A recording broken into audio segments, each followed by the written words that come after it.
Is this on? I can't even hear myself. You guys are screaming so loud. I love this. Hello, everyone. Wow, first off, thank you so much for having me here today. And it's an honor. I'm so happy. There's so many beautiful and handsome people out in this audience. Hi, parents. Wow, so much support. I love it. Well, it's such an honor to be standing in front of so many incredible young gymnasts, coaches, families. Y'all have no idea how much it means to be here. No, literally, this is an honor. Let me start by saying this. If you are out there giving your all today, you are already winning. I don't just mean scores or medals either. I mean showing up. I mean showing up like showing up. Believing in yourself. I mean pushing through the nerves and the doubts and still stepping out onto the floor with your head held high. That is powerful. That is courage.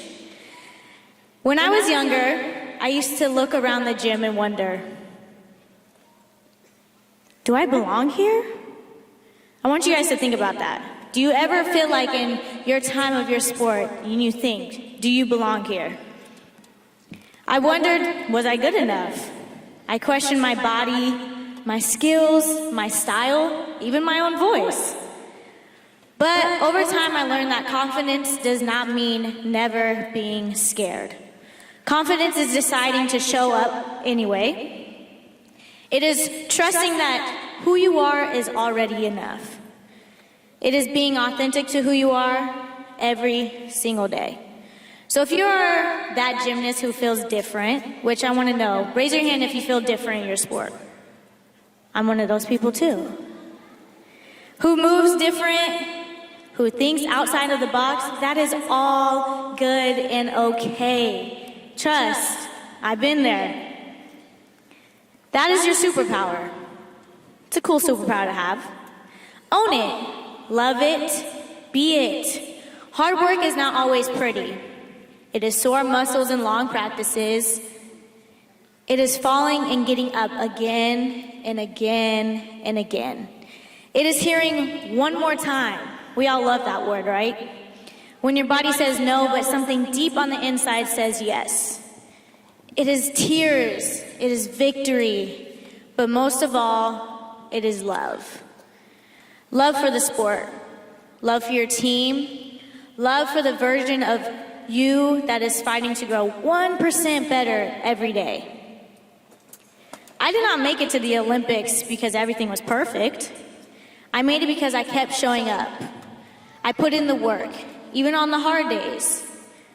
So whether you're chasing a medal, a college scholarship, or just trying to do your best today, never stop showing up for yourself. Remember, gymnastics is what you do and not who you are. You are building something greater than you can even imagine right now. So to all the gymnasts out there, today, have fun.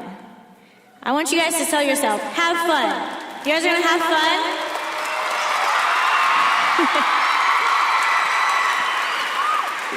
Like my dad always told me before competitions, do your best and forget the rest. Be proud of how far you have come. And like my mom always said, stay true to who you are. You are Jordan Chiles, so be the best Jordan you can be. You are enough. And remember, the most powerful thing you can be in this world is you. Let your light shine. You got this. Keep going. Keep growing. And never forget, always believe in the power of your dreams. Thank you and good luck to each and every one of you. I will be cheering you on this weekend. Love y'all.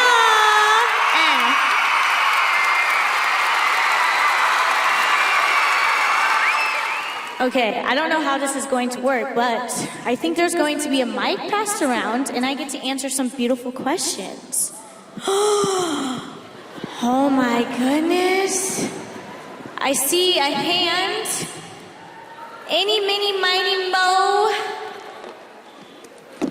My name is Jillian Navarro, and I'm from Lakewood YMCA Gymnastics. Hello, beautiful. How do you compete with such long nails? Have you ever ripped a nail while competing or during practice?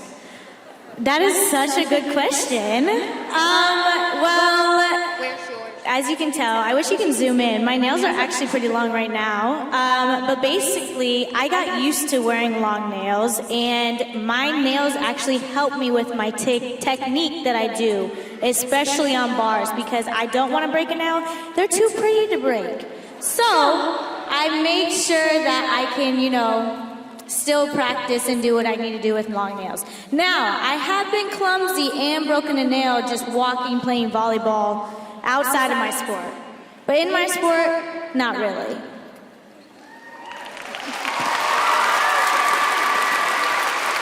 right, Willow, go. You can stand. Yeah. You don't have to turn the button. Hi, friend. I see you. Hello. I'm Kira, and I'm on Willow Grove Twisters. My question is, what is your favorite food you like to eat before and after practice? Ooh, before practice, I typically do a Starbucks run. And after practice, I don't know, I think my favorite meal that my mom makes, especially during like lunch, because I always had 2 practices, was her fried rice. I don't know why it was so good, and it's so simple and easy, but it's typically Starbucks in the morning, and then nice little fried rice after. No, okay, all right, stand up. Oh, you made it easy on me. Go ahead, Miss Ma'am. Hi, Jordan. Hi. I'm Jessie. I'm from the YMCA Center of Goffstown. Period. Who was your idol growing up, and who's your idol right now? Ooh, that's a good one. So I had a lot of idols growing up, a lot of heroes. Obviously from, Dominique Dawes, Simone Biles, Shawn Johnson, Nastia Liukin, Allie Raisman. She was literally my mother.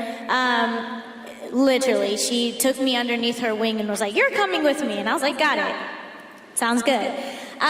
But, I think anybody that has dominated in their sport, whether it's male or female, who have conquered things that they never thought they would be able to do, and that they were able to inspire the younger generation like I get to with you guys. So my idol now would probably be, just people who have encouraged and used their voice in the proper ways, whether it's with mental health, whether it's women in sports, whether it's, just things that each and every one of you don't have to wake up and deal with, but we get to advocate for you guys. So I have a lot of idols.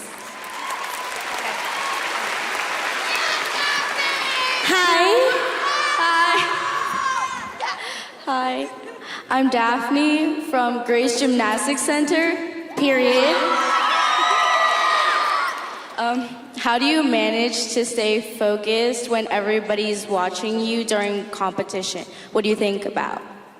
Ooh, focus. I'm the non-focused one on the competition floor. I dance, I say hi to the crowd, I give them a little YMCA moment. But if I really had to focus, for instance, like at the Olympic Games and we are at team finals, I think I really focus on, I understand that everything doesn't have to be perfect. I've completed my assignments each and every day. I go into practice having that same mindset. So being able to be on a competition floor, whether it's the noise, whether it's people screaming, whether it's you guys giving me all these amazing little gifts and signs and trying to have me sign things throughout the competition, I understand what my why is. And my why is to always make sure you guys get to have fun and I get to entertain, and that's what it's all about, is to have fun and be you.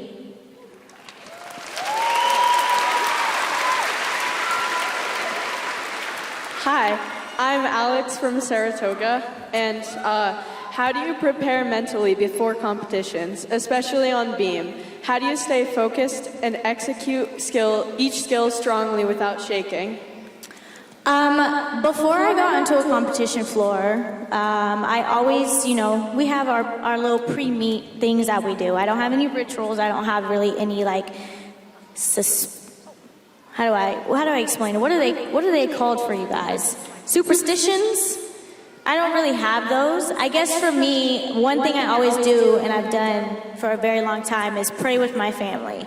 My parents always make sure they pray with me before I walk out or even, have to go to the arena. So that's one thing that I do to make sure my mental is good. Another thing is I'm always going to jam out to a good music session. Whether it's getting my hair done, my makeup, just kind of getting my mind into a better, outlet. I don't want to think about my sport all the time, so I'm going to put it in a different perspective and just enjoy the moment that I'm in. And then for beam, that's a different story. I actually had to learn what confidence was. Cecile and Laurent Landy, they actually helped me with that, and being able to express myself in my beam routine, I can stay grounded and stay present knowing that it's just me and the apparatus. So enjoying that, nobody else is around me. I see you, but can I hear you? Not really.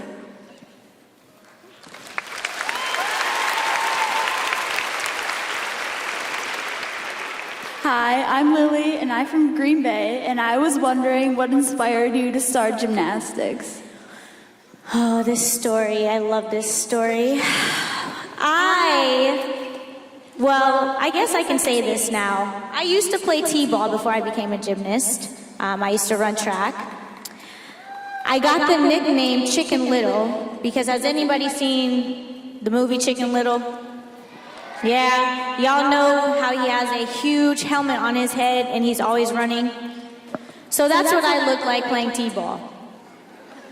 So that's where I got Chick. You can ask my mom. She loves it.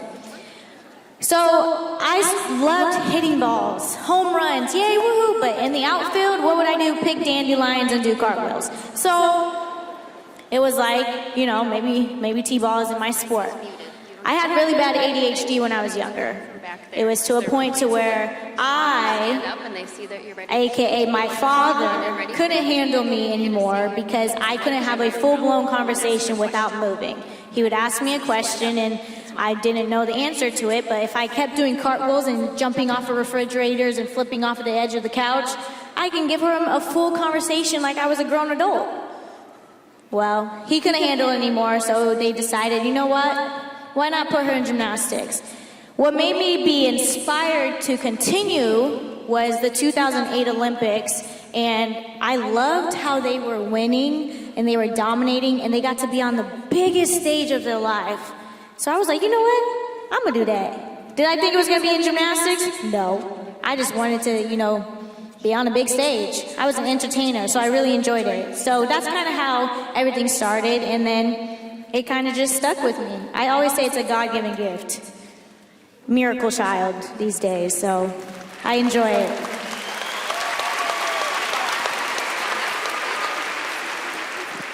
Hi, I'm Marana Musso. Hi. From Springfield, Illinois. And the question is, what's your favorite event and what's your favorite routine that you've ever done? I don't have a favorite event. I like them all the same. It's probably crazy to say, but they kind of all developed at the same time.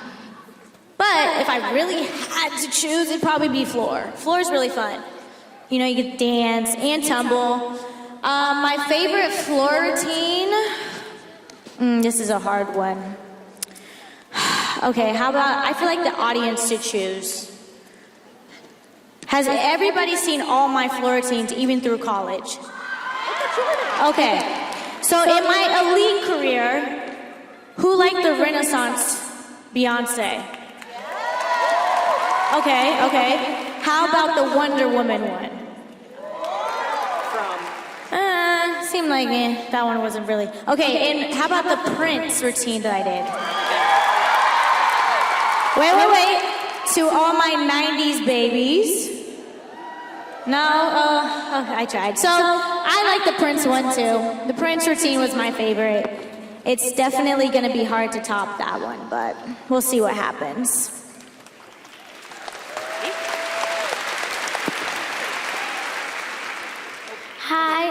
Avery from the Sheboygan YMCA. For those aspiring D1 gymnasts or collegiate level, what would be your biggest piece of advice for them to be able to fulfill their dreams and goals? Can you say the beginning part again and bring the mic up a little closer? For those aspiring D1 gymnasts or collegiate level, what would be your biggest piece of advice for them to be able to fulfill their dreams and goals? That's such a good question. To every D1, collegiate level athlete that is out there, I know scholarships and becoming, whether it's UCLA, Florida, LSU, Alabama, your dream is something that is big. It is something that you get to control and not let others control it. It's your narrative, it's your chapter. So you reaching for that goal, if you stay dedicated, you strive for greater each and every day, and you understand that failing is okay, that scholarship or even you just going to a D1 school will become the most easiest thing of your life. You have to understand that every path that you take are little puzzle pieces that you get to pick up and fit in the right place and make your own picture. So always stay encouraged, always strive for greater, always understand that it's a sacrifice and it's not going to harm you, it's only going to help you. And always lean on the people that you are surrounded by in your support system because they are always going to help you mentally, physically, emotionally. So just continue to strive and push forward because the light is always going to be at the end of the tunnel and everybody's going to be there to help you.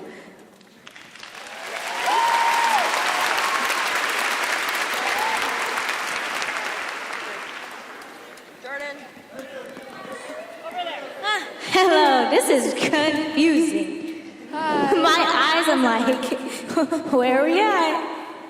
Hi, my name's Caroline. I'm from Madison, New Jersey. Okay, Jersey. I was wondering what mental blocks you've experienced during your careers and how you've overcome them. Mental blocks actually were very common with me because I actually had growth spurts. And you're probably wondering, she's so short. Well, yeah, I still have growth spurts. I'm actually the tallest in my family, surprisingly. So mental blocks, I had to understand that as an athlete, especially being a woman, we go through cycles that are, not our friend. Pops up once a month and it's very hard to, discover how you're going to continue to do gymnastics. And I discovered that really, really hard. My first ever mental block was actually on a tkachev. Does anybody know what a tkachev is? It goes over the bar? Yeah? No? Yes? So I had to understand that having a mental block was only because of me figuring out a different way to swing, a different way to run, a different way that my back handspring is going to be on the beam, but it was okay because that just means that the techniques that I were doing before were only going to help me when I'm doing it now. Biggest thing and tip that I always say, always go back to the basic. It's okay to take a few steps back because that only means you're going to take more steps forward. And I think that's what, as athletes, we have to think about, that it's okay to take a few steps back because you're going to be able to sprint to the beginning because you've done it before. So take your time, feel encouraged, ask your coaches for help because that word means a lot to them. So if you ask for help, you ask for the support, they can put you in the right direction.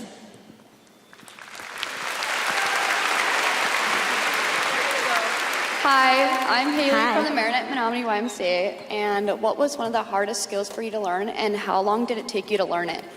A shaposh half on bars. That skill took me until the 2024 Paris Olympics. I first did a shaposh half back in 2017, and it was so beautiful, but there goes that little growth spurt.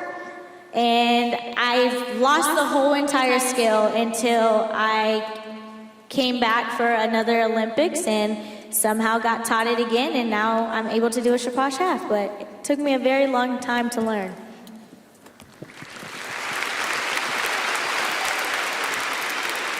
Hi, I'm Lilia from Fond du Lac. Can you describe your experience transitioning between elite and NCAA, and what are your favorite or least favorite things about each? Ooh. The transition was actually fun. I told myself before my first Olympics, whether or not I would make the team or not, I would still go to college because I felt like, you know, not everybody can be like Simone Biles. I tried it just didn't work for me, but you know, it was cool to try. Like, she's an amazing person. I just wanted to be right there with her, but it's okay. So I already had in my head, okay, I'm gonna go to college. So after my first Olympics, I think it was more stopping school for that time frame and getting back into the schooling part. Obviously the gymnastics compared with elite and collegiate, it's, you know, the difficulty's different. So going backwards with my skills was the easy part. It was more of the student part. Which, you know, over time, you get used to it, you figure it out. My least favorite thing about elite gymnastics would probably having to practice 2 times a day. I did not like it, especially when you have to wake up at 6 to be at practice by 7, to end by 10:30, to come home to take a nap just to be back at practice at 3. It was a struggle. Now with college, I don't think I dislike anything besides the schooling. Who really wants to wake up to go to a class? It's just so early. Like, I know we all feel it in here. I know I'm not the only one, even you kindergartners. I know y'all be like, Mom, I don't even want to draw the picture. But I feel like with every experience, there's always something that comes like out of it. Whether you do go through, you know, the schooling and the classes and waking up early, but there's always going to be times where you get to cherish and have those memories of enjoying each moment. So I can say yes, elite gymnastics is fun. I can say yes, college gymnastics is fun because I got to be able to really dive deep into my experiences of finding new friends and finding new people outside, you know, the gymnastics community, and just enjoying everything that really plays into becoming who you are.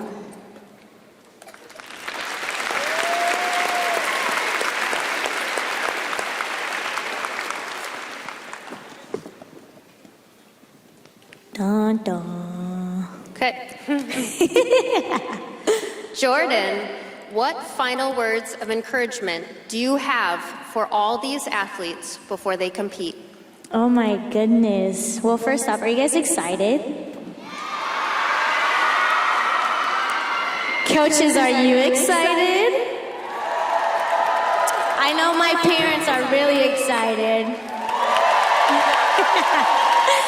Well, my biggest thing to the athletes, the coaches, the parents, the mentors, whoever you are, let this weekend be something that you get to remember and cherish. Let it be something that you can to look back and be like, wow, this moment was life-changing.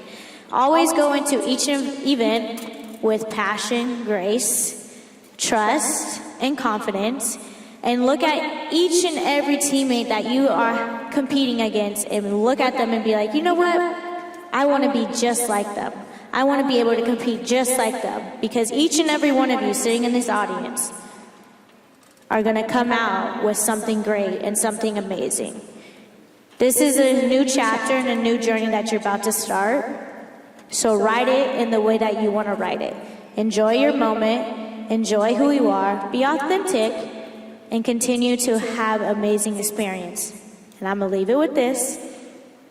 Always believe in the power of your dreams, because your dreams are very powerful.